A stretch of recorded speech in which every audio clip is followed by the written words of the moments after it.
Hi, I'm Lynette and welcome. Today I'm going to be doing a smoky purple eyeshadow look, all matte look, and I'm going to be using the Give Me Glow Grunge palette, those first three shadows in the first column, and also a single from this brand as well in the shade Electric Purple. Let's get started.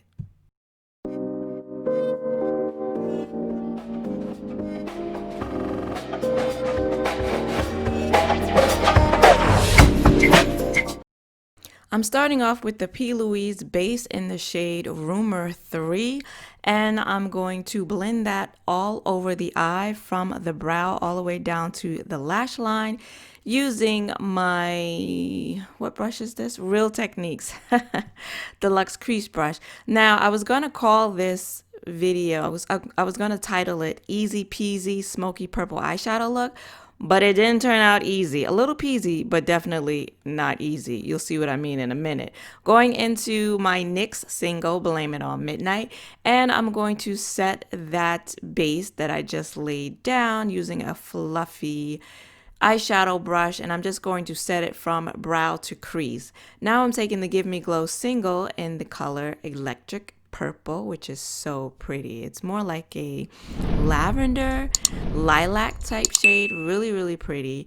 As you can see, it is pigmented, so I'm taking that into the crease, and this is going to give my lid shade something to blend up into.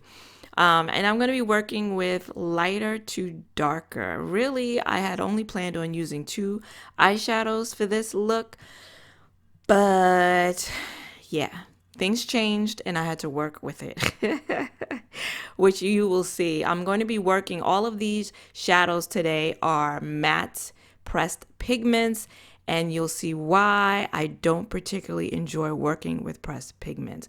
Now I'm going into the Grunge palette and I'm taking that shade Punk, and that's going to go all over the lid. Now, it may have been better if I had used a purple base to start me off. That might have helped out with the problems I'm going to have later, like very soon. And I'm tapping it all over the lid. I'm trying not to take this too high because I want to blend it into the crease. I don't want it to overpower the look and take this dark shade up too far. That's why I'm trying to keep it on the lid. And you can already see where I have a little bald patch right there in the center, right there in the center of the lid. And because this is a matte pressed pigment, and because it's a dark purples, just purples in general, whether they're pressed pigments or eyeshadows, can be difficult to work with. And it being so dark and it being purple and a pressed pigment, this turned out to be problematic.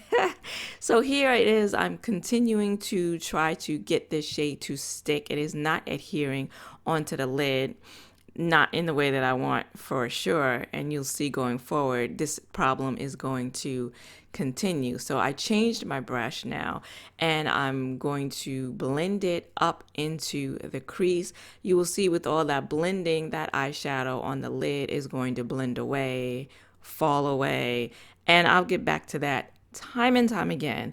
But right now I'm concentrating on trying to blend this shade into the crease and establish that gradient from light, that lilac purple shade that's in the crease, to the dark purple shade that's on the lid. And I'm having problems. You see that harsh line I have right there in the crease? I'm trying to blend that out and I'm not being very successful. Now I'm going back to the lid and I'm going to tap on that dark purple shade again. You want to try and pat as opposed to swipe the color on because it was not adhering. So I should have tried to just pat, more patting and less swiping. I'm trying to be gentle here with the patting. I know it looks like I'm swiping, and I am swiping there on the outer corner, but patting is better than swiping. Going back now, it's just going to be a lot of back and forward with blending, trying to build up the shade and trying to blend it.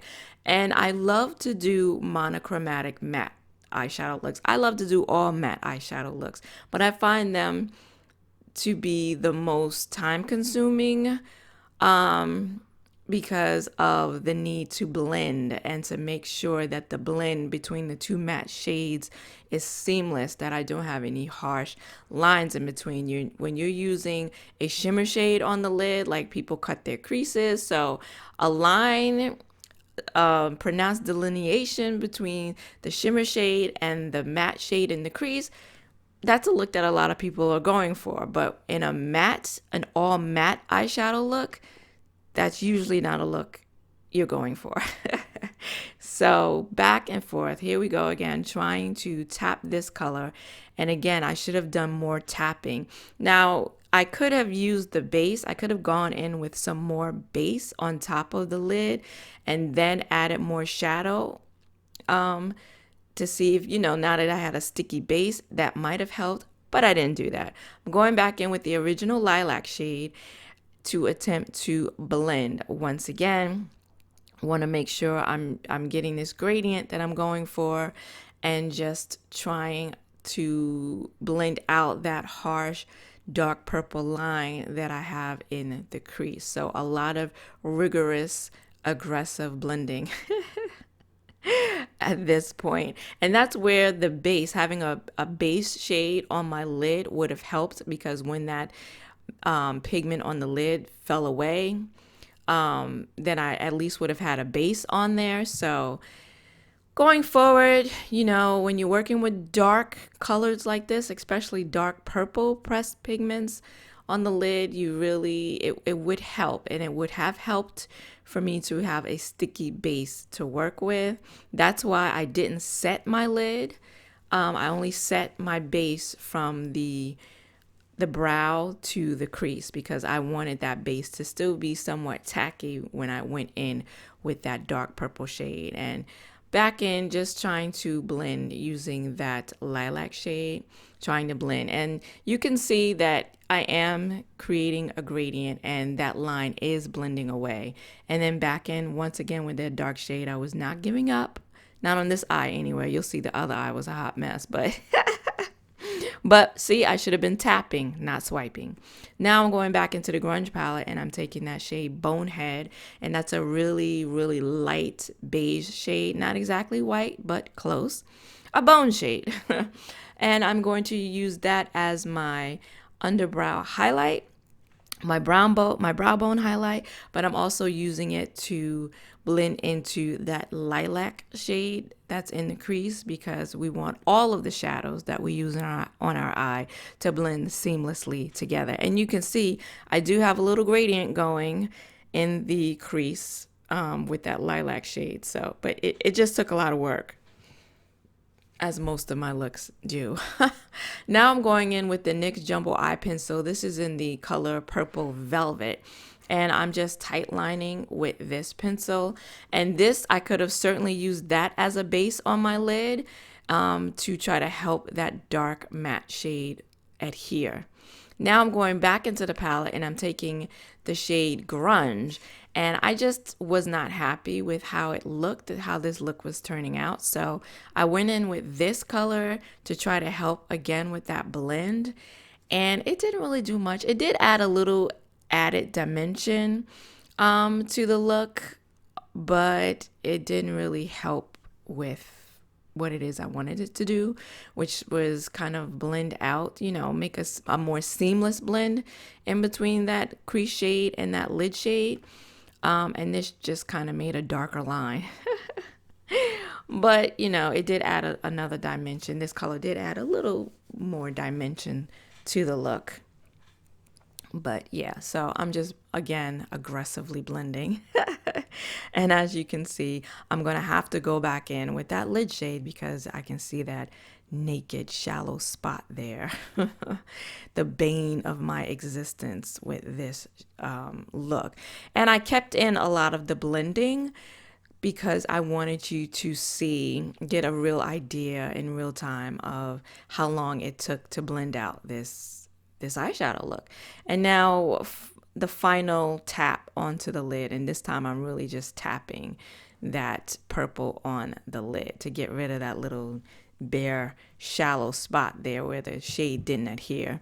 And now I'm going into my waterline with the LA Girl Shockwave neon eyeliner in the color Vivid, which is not vivid, but a very soft lilac. I wanted to have a little pop in the waterline. This didn't give me the pop that I was going for, but it would have to do.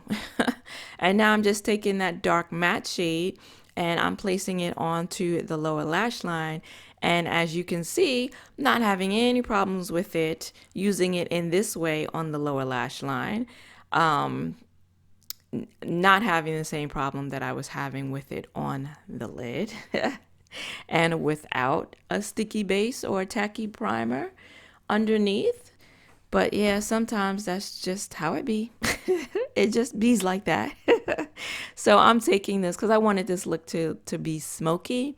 So I'm taking it all the way into the inner corner, but I'm leaving just a little quarter space open there, blank on the inner corner, because I am going to use the inner corner highlight, and it's that same lilac shade, that electric purple that I used in the crease.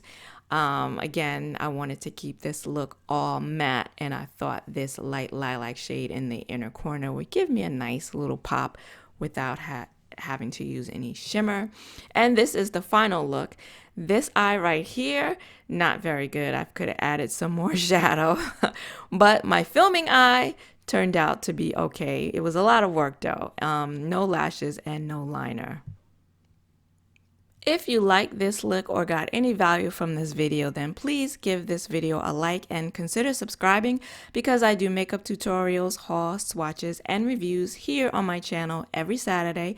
I want to thank you for joining me today. I hope to see you again next week. Until then, bye-bye.